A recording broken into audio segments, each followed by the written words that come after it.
is underway, and as a part of that campaign, we're launching a new school challenge. Starting today, we're inviting public elementary schools in Ontario to participate in a curriculum-based program that teaches kids about food insecurity. The program was designed by Daily Bread Food Bank and the Elementary Teachers Federation of Ontario. Chey is one of the teachers who have signed up. He's a grade 8 teacher at Beaumont Heights Junior Middle School in Etobicoke, and he joins me now. Hello. Ramraj, thank you for having me on. Looking forward to talking about this great program you have lined up for us this year. So tell me, why did you want to take part in this? Ramraj, our school and our grade 8 leaders and teachers I've worked with have always partnered up with the Daily Bread Food Bank to do a canned food drive. And we had talked with them last year about sort of different ways that maybe we could expand what we've been doing in the past. And so when she sent me an email saying this was our new initiative, I was excited to be on board because it's such a great extension and expansion of what we've done with our school and with our community the last few years. So we're really looking forward to collecting canned foods, but also being a little bit more informed and building a little bit more content around just merely collecting food, canned food items. Why is addressing food insecurity and talking about it something that you want to teach? Teaching in Rexdale, it's already a well-established area that is in need. It's lacking lots of resources, and our community works really hard, and our school works really hard. And so for me, it's about making sure that we're addressing our issues, being really aware of the issues that are in place that we want to take care of. And food insecurity is one of those, I almost want to call it's a secondary issue, but it's not a secondary issue. It's connected to so many of the struggles and issues that our community and our schools face, but sometimes it's not talked about.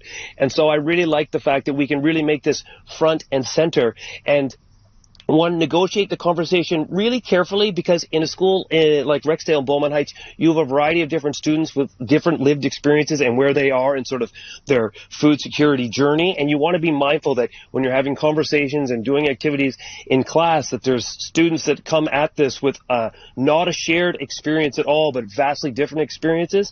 And so you have to negotiate these topics carefully, but you have to talk about these conversations or they just sort of get ignored.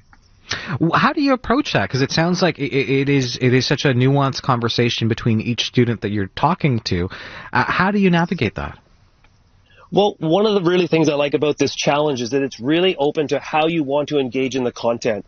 And I think if you're one step away from the classroom, you always think everything can be dealt with in a conversation. But as a classroom teacher, I can tell you a conversation is important, but if you're solely relying on a sort of an open public conversation and dialogue for every topic, the conversation will be dominated by 2 or 3 voices, and many voices, the voices we need to hear, will just remain silent. And so one way to engaging students is really about creating great curriculum and great opportunities for students to sort of, I always say as a teacher, students will gift me their stories when the lessons are poignant enough and the opportunities to share bravely and hopefully safely are there. So building a brochure, having a conversation. One great task I've had is using the song What's Going On and say, make a music video about a social justice issue that's important to you. And you'll find in those spaces, students there will gift you insights into their lived experience that maybe they wouldn't gift you if you just gave them like a Google form and said, fill this out, or have a roundtable conversation, like, tell me how you're feeling. You really have to be really diverse in how you're teaching in multiple opportunities. And as a teacher, if you really craft your lessons and you're learning around multiple access points, you will be gifted by your students insights into what they're going through that maybe you wouldn't be if you just asked, sort of say, let's have a conversation, or let's fill out a form, or tell me where you're at. In this curriculum, what do you think is going to be most valuable for students? For me, looking at it, it's this. In the middle school space, there's always there's apathy in students, and you want to turn that apathy into empathy.